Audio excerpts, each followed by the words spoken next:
The 12 tribes of the children of Israel, scattered abroad in the name of Jehovah our Creator, and Jesus Christ of Nazareth, our King.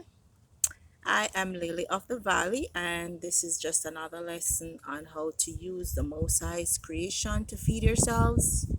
Whether you're halfway around the world, in America, facing food shortage, this is from scraps. Okay, so this is lettuce from scraps. So I put it in water for about 3 days. I changed the water and then I just put it in rooting hormone right there. So I'm not sure if you can see that it's got stuff coming out the side and it's growing. So when it's rooted enough with some roots, I'll just put it in the soil and then it'll keep growing. I'll probably put it inside so that the pests don't get it. So I'll probably put it in a container.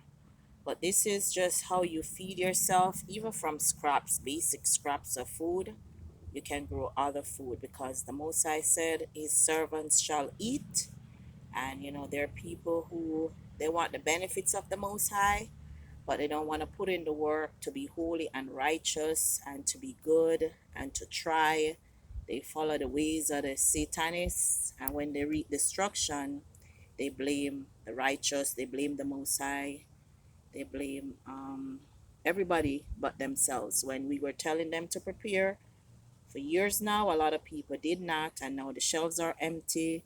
They season farmlands, and the supply chain is broken. They season property. They have a passport to go everywhere. When we were telling them it was coming, many of the people said we were false prophets, false teachers, and now it's here now, and they're caught up in the middle of it, and they have no clue what to do. So those who have ears to hear, let them hear, and we can just send out the information and let it fall on fertile soil and take root, and then hopefully they will learn to survive this apocalypse that's upon us on so many different fronts. So with that, I say shalom.